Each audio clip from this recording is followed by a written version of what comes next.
നിങ്ങളുടെ കല്യാണം നമ്മളെല്ലാവരും സോഷ്യൽ മീഡിയയിൽ ഇങ്ങനെ കണ്ടാ സ്ക്രോൾ ചെയ്ത് ഇങ്ങനെ പോകുമ്പോഴും അടുത്ത ഫീഡായിട്ട് നിങ്ങളുടെ ഇങ്ങനെ കല്യാണം ഇങ്ങനെ വീഡിയോസ് ഇങ്ങനെ വരുന്നുണ്ടായിരുന്നു. കണ്ടപ്പോ എന്താ ഫീൽ ചെയ്ത്? ഒരുപാട് സന്തോഷം തോന്നിയില്ലേ? പിന്നെ ഒരുപാട് സന്തോഷം തോന്നി.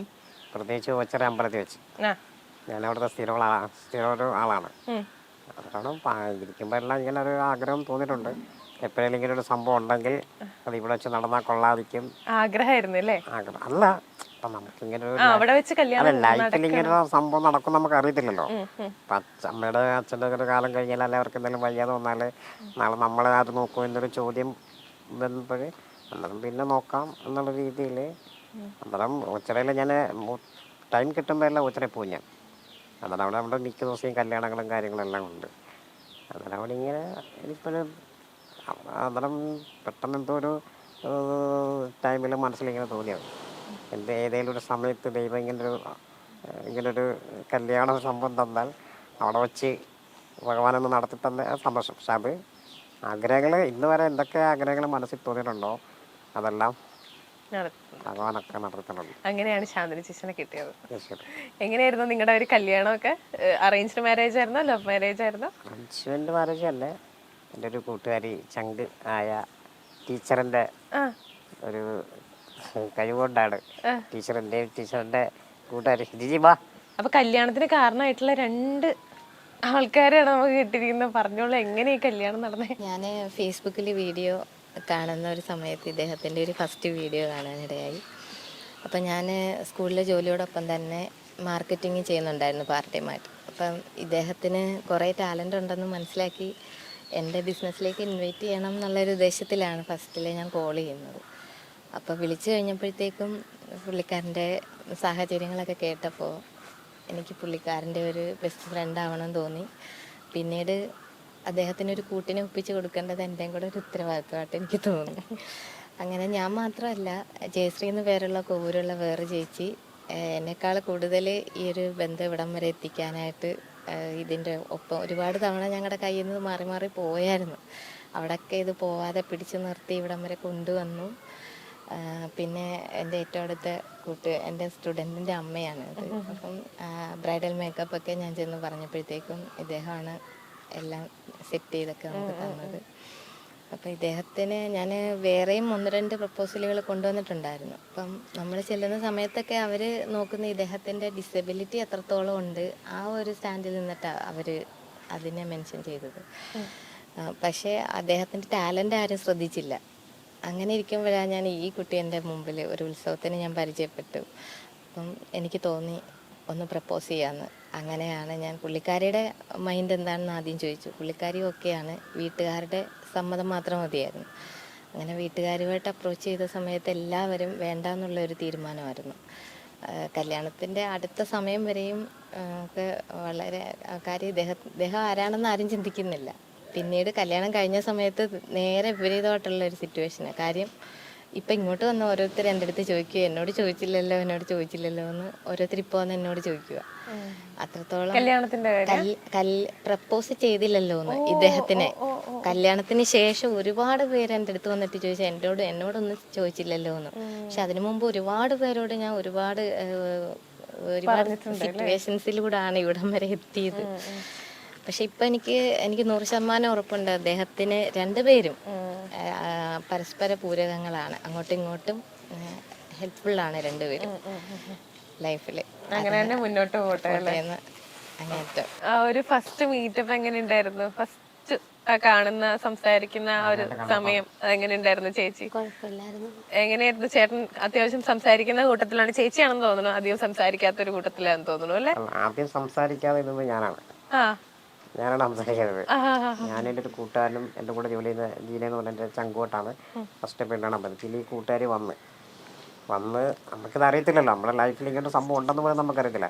കാരണം എന്ന് പറയുമ്പോൾ ഒരുപാട് അടുത്ത് നമ്മൾ ഒരു ഡിസബിലിറ്റി ഉള്ള ഒരാളെന്ന് പറയുമ്പോൾ ഇതുപോലൊരു അറേഞ്ച്ഡ് മാരേജോ അല്ലെങ്കിൽ ഇത്ര ഒരു വൈറലാവും. പക്ഷെ അത് അടിച്ചുകൊണ്ട് വന്ന് അല്ലെങ്കിൽ ഒരിക്കലും വീട്ടുകാരെ സമ്മതിക്കത്തില്ല. അന്നേരം പെണ്ണിൻ്റെ ഇഷ്ടപ്രകാരം ഇറങ്ങി വരുന്ന അങ്ങനെ ഒരു കേസാണ് ഒരുപാട് ഞാൻ കണ്ടുള്ളത്. എൻ്റെ കൂട്ടുകാരുടെ വീട്ടിൽ തന്നെ ഉണ്ട്. അതായത് അങ്ങനെ പറഞ്ഞാൽ പെണ്ണുകളൊന്നുമില്ല, അങ്ങനെ ഇറങ്ങി വരും. പക്ഷേ ഇതിപ്പോൾ ഒരു പെണ്ണുകാരുടെ സംഭവം വന്നപ്പോഴത്തേക്ക് ഞാൻ തന്നെ പെട്ടെന്ന് ഞെട്ടിപ്പോയി. പെട്ടെന്നൊരു സാധനം വിളിച്ചിട്ട് സുമിച്ചേട്ടാ അതിൻ്റെ ദിവസം പെണ്ണാണ് അവർക്ക് കാണണം എന്ന് പറഞ്ഞപ്പോഴത്തേക്ക് ഞാനത് വിശ്വസിച്ചില്ല. പിന്നെ പറഞ്ഞ സത്യമായിട്ടുമാണ്. അങ്ങനെ ചെന്നപ്പോൾ എനിക്ക് എന്ത് പറയണമെന്ന് എനിക്കൊരു പിടുത്തമില്ല. കൂട്ടുകാരോട് പറഞ്ഞ് താനത് സ്റ്റാർട്ട് ചെയ്യുന്നുണ്ട്, ഞാൻ പിന്നെ പൊളിച്ചെടുക്കാതെ പറഞ്ഞത്. അങ്ങനെ പിന്നെ ഞാൻ സംസാരിച്ചത് സത്യം പറഞ്ഞാൽ പെണ്ണിനോട് പേരും കാര്യങ്ങളൊന്നും ചോദിച്ചില്ല. ചായ കൊണ്ട് തന്നു, അത് മേടിച്ച് കൈ വെച്ചിട്ട് അവിടെ കൂട്ടുകാരോട് മാറ്റി ഇതിനെ അവിടെ ഇരുത്തി. പക്ഷെ ഞാൻ അവരുടെ വീട്ടുകാരോടാണ് സംസാരിച്ചത്. കാരണം പെണ്ണിനോട് കാരണം 8 മക്കളിലെ ഏറ്റവും ഇളയതാണിത്. 8 മക്കൾ. ഇതിൻ്റെ മുതൽക്കാരനെ കല്യാണം കഴിച്ച് അവരുടെ മരുമക്കൾ വരെ ഉണ്ട്. അച്ഛന് മരിച്ചുപോയി, അമ്മയുണ്ട്. അന്നേരം അങ്ങനെ സംഭവത്തിൽ അവരുടെ ഒരാളിനെ നമ്മളെപ്പോലുള്ളവരുടെ കൂടെ തരണമെങ്കിൽ അവരുടെ മനസ്സാണ് നമ്മൾ ആദ്യം അറിയേണ്ടത്. അന്നേരം നമ്മുടെ ഫുൾ ഡീറ്റെയിൽസ് അവർക്ക് അറിയാം. ഇപ്പം എന്നെ ബൈക്കിൻ്റെ ഫ്രണ്ടിലിരുത്തിയാണ് എൻ്റെ കൂട്ടുകാരൻ കൊണ്ടുപോയത്. അന്നേരം വീടിൻ്റെ സൈഡിൽ ബൈക്ക് വെച്ചു, എന്നെ എടുത്ത് എന്നെ അവരുടെ റൂമിൽ അവരുടെ ഹാളിൽ ചെയറിലിരുത്തി അവിടെ തിരിച്ചെടുക്കും. അന്നേരം അവരെല്ലാം കണ്ടുകൊണ്ടിരിക്കുകയാണ്, എൻ്റെ സിറ്റുവേഷൻ, എൻ്റെ അവസ്ഥ എല്ലാം കണ്ടുകൊണ്ടിരിക്കുകയാണ്. അന്നേരം അതെല്ലാം കണ്ടിട്ട് അവരെന്നെ വിളിക്കുമ്പോൾ അന്നേരം അവർക്ക് ജസ്റ്റ് താല്പര്യം കാണുമല്ലോ. പിന്നെ ഞാൻ അവരുടെ കാര്യങ്ങൾ മൊത്തവും പറഞ്ഞു, ഇന്ന രീതിയിലാണ്. അതുകൊണ്ട് എനിക്ക് നമ്മളൊന്നും ആഗ്രഹമല്ല, നമ്മുടെ ലൈഫിലൊരു ആൾ വേണം നമ്മളെ നോക്കാൻ. നാളെ നമ്മുടെ അമ്മയ്ക്ക് ഒരു വയ്യാതെ നല്ലൊരു എന്തെങ്കിലും സംഭവിച്ചാൽ നമ്മുടെ അവസ്ഥ എന്താവും എന്നൊരു ബന്ധുക്കളും കാര്യങ്ങളും എല്ലാവരും കാണും. പക്ഷെ നമ്മളെ നോക്കാൻ സമയത്ത് ആരും കാണത്തില്ല, അല്ലേ? അപ്പം ഇപ്പം എല്ലാവരും ഉണ്ട്, ഫ്രണ്ട്സും ബന്ധുക്കളും എല്ലാം ഇഷ്ടം പോലെ ഉണ്ട്. ആവശ്യം വരുമ്പോഴും ഉണ്ട്. ചേട്ടൻ വർക്ക് ചെയ്യണോ? ഞാൻ ഹെൽത്ത് ഫാമിലി ഹെൽത്ത് സെൻ്ററിൽ ഡേറ്റ എൻട്രി വർക്ക് ചെയ്യണം. അങ്ങനെ ഞാൻ അവരുടെ ഫാമിലിയോടാണ് കൂടുതൽ സംസാരിച്ചത്. അങ്ങനെ സംസാരിച്ചിട്ട് ഞാൻ പറഞ്ഞു പോവാ എന്നും പറഞ്ഞ് ഞാൻ ഇറങ്ങി. അന്നേരം സംസാരം വെക്കാൻ ഇഷ്ടപ്പെട്ടെന്നാണ് ഞാൻ പറയുന്നത്, എനിക്കറിയത്തില്ല എന്താ. സംസാരം ഇഷ്ടപ്പെട്ടിട്ടാണോ കല്യാണം കഴിച്ചത്? അതെ. അപ്പൊ എങ്ങനെയായിരുന്നു ആദ്യമേ വീട്ടുകാരെന്തായിരുന്നു പറഞ്ഞിട്ടുണ്ടായിരുന്നത്? സുബിചേട്ടനെ കണ്ടു, അതിനുശേഷം വീട്ടുകാര് ഇടയിൽ ഒരു സംസാരം കാര്യങ്ങൾ ഉണ്ടായി കാണുമല്ലോ. അപ്പം അവരുടെ ഇടയിൽ നിന്ന് എന്തായിരുന്നു ആദ്യമേ സംസാരിച്ചിട്ടുണ്ടായിരുന്നത്? നമുക്കിത് പ്രൊസീഡ് ചെയ്യാന്നുള്ള രീതിയിൽ തന്നെയായിരുന്നു? അതെ. എങ്ങനെയായിരുന്നു അവരുടെ ഒരു റെസ്പോൺസും കാര്യങ്ങളും ഒക്കെ? അവർക്കൊക്കെ ആദ്യം കുഴപ്പമൊന്നും ഇല്ലായിരുന്നു.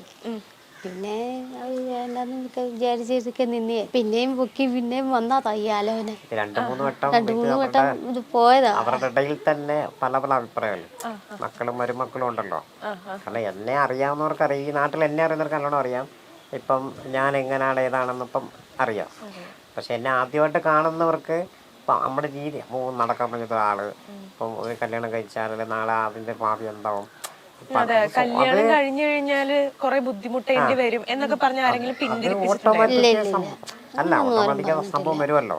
അങ്ങനെ 2-3 തവണ ഇത് പല അഭിപ്രായ വ്യത്യാസം കൊണ്ട് ഇത് ബാക്കിലോട്ട് പോയായിരുന്നു. പക്ഷെ അന്നേരവും കട്ടയ്ക്ക് ഇത് മതിയെന്നും പറഞ്ഞ് നിന്നൊരു വ്യക്തിയായിരുന്നു.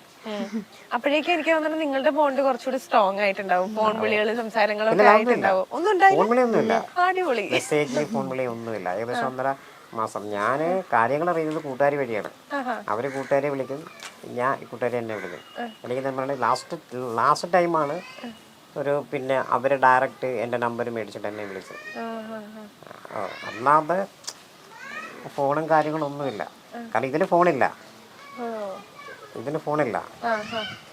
കാരണം പറയുമ്പോഴേ ആദ്യമൊന്നും അവരൊക്കെ പറഞ്ഞ് പിന്നെ 2 ദിവസം കഴിഞ്ഞപ്പോഴത്തേക്ക് അവർക്ക് താല്പര്യമില്ലെന്ന് പറഞ്ഞു. താല്പര്യമില്ലെന്ന് പറഞ്ഞു. കാരണം അവർക്ക് ഇഷ്ടമല്ല, ഇവർക്ക് ഇഷ്ടമല്ല എന്ന് പറഞ്ഞു. പിന്നെ ഒരാഴ്ച കഴിഞ്ഞപ്പോഴത്തേക്ക് കുഴപ്പമില്ല, നമുക്ക് മുന്നോട്ട് പോകാം. പിന്നെ അത് കഴിഞ്ഞിട്ട് പിന്നെ താല്പര്യമില്ല. അപ്പോൾ നമ്മളെങ്ങനെ അത് ഫേസ് ചെയ്യും? പറയുന്ന ഒരു സമയം എന്ന് പറഞ്ഞു കഴിഞ്ഞാൽ നമ്മൾ ഈ റിജക്ഷൻസ് ഏറ്റുവാങ്ങേണ്ട വരുമ്പോഴേക്കും ഭയങ്കര ബുദ്ധിമുട്ടായിരിക്കും. പിന്നെ അങ്ങോട്ട് നമ്മുടെ കോൺഫിഡൻസിന് തന്നെ അത് ബാധിച്ചു. ലാസ്റ്റ് ഞങ്ങൾ ഇവിടുന്ന് കുറച്ച് പേര് അങ്ങോട്ട് ചെല്ലാം, അവർ കുറച്ച് പേര് ഇങ്ങോട്ട് വന്നു. അത് കഴിഞ്ഞ് ഞങ്ങൾ കുറച്ചുകൂടെ അങ്ങോട്ട് എല്ലാം പറഞ്ഞു.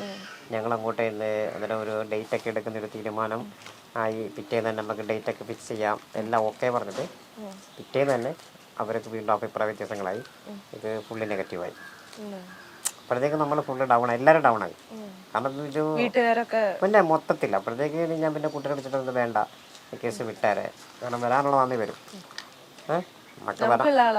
നമുക്കുള്ളതാണ് ഇല്ലേ, പോട്ടെ വിട്ടാരെ, നമ്മൾ അങ്ങോട്ട് കയറി പോകുന്ന കാര്യമില്ല. ഇങ്ങോട്ടാണെങ്കിലും പിന്നെ കൂട്ടുകാരെയും ഒരുപാട് സപ്പോർട്ട് ചെയ്ത്, കൂട്ടുകാർ തന്നെ ഒരുപാട് റിസ്ക്, ഒരുപാട് റിസ്ക് എടുത്തു. കൂട്ടുകാരിയായാലും കൂടെ ഇന്ന ചേച്ചിയായാലും എല്ലാവരും എടുത്ത്. പിന്നെ ഇതാ 2 ദിവസം ആഹാരം പോലും കഴിക്കാതെ കിടന്നതൊക്കെ പിന്നെ ഇവിടെ വന്നപ്പോൾ ആഹാരം പോലും കഴിച്ചില്ല. കാരണം എല്ലാം അവർ ഓക്കെ പറഞ്ഞ ഡേറ്റൊക്കെ ഫിക്സ് ചെയ്യാം, എന്ന് ഡേറ്റ് എടുത്തിട്ട് വിളിക്കാന്നൊക്കെ പറഞ്ഞിട്ട് പിന്നെ അവർ പെട്ടെന്ന് വേണ്ടെന്ന് പറഞ്ഞപ്പോഴത്തേക്കാൾ 2 ദിവസം ആഹാരമൊന്നും കഴിക്കാതെ ഇത് മതി എന്നുള്ളൊരു ഇതിൽ പിന്നെ അവർ 3 ദിവസം കഴിഞ്ഞപ്പോൾ എന്നെ വിളിച്ചിട്ട് കൂട്ടുകാരെ വിളിച്ചിട്ട് പറഞ്ഞു നമുക്കിത് മുന്നോട്ട് കൊണ്ടുപോകാം, കുഴപ്പമൊന്നുമില്ല.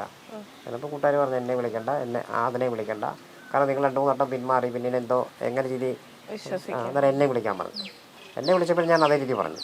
നമ്മൾ എൻ്റെ അച്ഛനും അമ്മയുണ്ട്, അവരോടൊപ്പം നിങ്ങൾ ഡയറക്റ്റ് വാക്കോട് വേണമെങ്കിൽ വേണം, ഇല്ലെങ്കിൽ ഇല്ല, ഒറ്റ വാക്ക്. വേണമെങ്കിൽ മുന്നോട്ട് പോകും, ഇല്ലെങ്കിൽ ഇവിടെ വെച്ച് ക്രോസ് ചെയ്യും. എനിക്ക് ഇപ്പോൾ നിങ്ങളെ നോക്കി എനിക്ക് ഇരിക്കേണ്ട കാര്യമില്ല. എനിക്കിപ്പോൾ ഒരു പ്രപ്പോസൽ അല്ലെങ്കിൽ എനിക്ക് അടുത്ത സെർച്ച്, കാരണം നമ്മൾ കുറേ നാളുകൊണ്ട് ഇതിനുവേണ്ടി നടക്കുകയെ ഇങ്ങനെ നോക്കുന്നുണ്ട്. അന്നേരം ഒന്നല്ല നമ്മൾ അടുത്ത് നോക്കും. അന്നേരം പിന്നെ അച്ഛനോടും അമ്മയോടും പറഞ്ഞ് ഞങ്ങളുടെ മാറത്തില്ല, എൻ്റെ ഫൈനൽ തീരുമാനമാണ് അവരുടെ വീട്ടുകാർ. അങ്ങനെയാണ് പിന്നെ പെട്ടെന്ന് നമ്മുടെ മുന്നിൽ നേരം എല്ലാവരും പിന്നെ പറഞ്ഞ് ഒരുപാട് വൈകണ്ട, വെച്ചുകൊണ്ടിരിക്കണ്ട, വേഗം തന്നെ കല്യാണം നടത്താം. 1 മാസത്തിലടയ്ക്കാനാ 3-4 വട്ടം പിന്മാറി. പിന്നെ വീട്ടിൽ വേഗം കഴിപ്പിക്കാൻ കല്യാണം. അങ്ങനെയല്ല, നമ്മുടെ നമ്മുടെ റിലേറ്റീവിലായാലും പിന്നെ ഫ്രണ്ട്സായാലും എല്ലാം ഈ പറഞ്ഞ നാട് മുഴുവൻ കട്ടക്ക് കൂടെ ഉണ്ട്. അല്ലേ? അതെ. കട്ടക്ക്. അതിൻ്റെ ഒരു ഉദാഹരണമാണ് ഞാൻ കല്യാണം കഴിഞ്ഞ് ഇവിടെ വന്നപ്പോൾ ഞങ്ങളുടെ ഗ്രൗണ്ടിൽ നിന്ന് അറമാനയ്ക്കകത്ത് അലങ്കരിച്ച് എൻ്റെ നാട് മുഴുവൻ ഉത്സവമായിട്ട് ഘോഷാത്ര പോലെ മേളത്തോടു കൂടി എന്നെ ഇവിടെ കൊണ്ടുപോയി.